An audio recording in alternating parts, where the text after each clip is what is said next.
It's been a big week on ABC 6 News Good Morning. Yesterday we celebrated the birthdays of Jim Peterson and Ellery McCardle. And today is National Registered Dietitian Nutritionist Day. How are we going to celebrate? Well, let's talk about it. Well, as registered dietitian nutritionists, we are the food nutrition experts. Right. So we get a lot of questions. And so that's what I'm going to talk about today, is what my top 3 most commonly asked questions are. Okay. Because it's good to ask questions about nutrition and food, but you want to make sure that you're asking them to the experts that are educated Right. in Don't nutrition. just Google it, because you never know what you're going to find. Exactly. Yep. So the first question I get a lot is sea salt better than regular salt?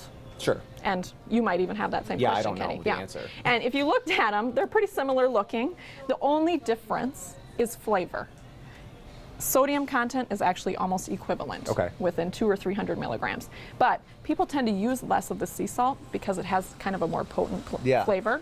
So in essence, then you are using a little bit less. But if you're going to measure cup for cup, you're not going to have much difference in sodium. So it's pretty much, what do you like? Yes. Okay. Yes. Yep. Second question, do I need to take a multivitamin? It's a good one. Get that question a lot.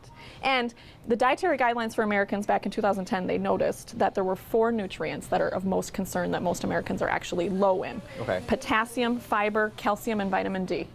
However, we can get all of those nutrients in the foods that I have right in front here. If you just had a half a cup of squash, an orange, a sweet potato, a banana, a cup of yogurt, 3 glasses of milk, a cup of beans, and some orange juice, you would get enough of all of these 4 nutrients. Plus, you'd get vitamin A, you'd get vitamin C, you'd get all these other things that would be in a multivitamin. So my answer is, if you're eating really well and eating a balanced diet full of fruits and vegetables, making sure you have dairy, making sure you have lean protein and whole grains, you do not need a multivitamin unless your doctor has told you to do so. Right. And there can be some repercussions for having too much of certain vitamins. Yes, especially like the fat-soluble vitamins, which would be like A, D, E, and K, because they actually get stored in our fat when we have too much of them. So you don't want to get too much. You just want to have enough.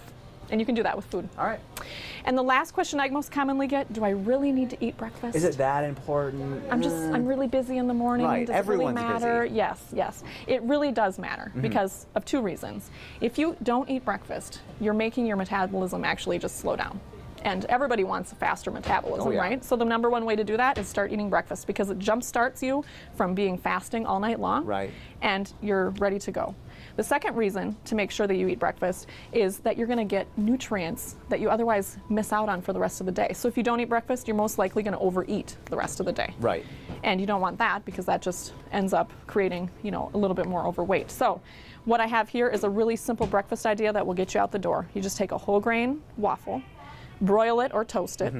Then you take a piece of Canadian bacon, which is a very lean source of protein, and top it with some cheese, put it back under the broiler just for a couple minutes. You're basically just warming the whole thing up. Serve it with some fruit, glass of milk. You've got a great, quick breakfast that will get you out the door and will satisfy you too for the rest of the day.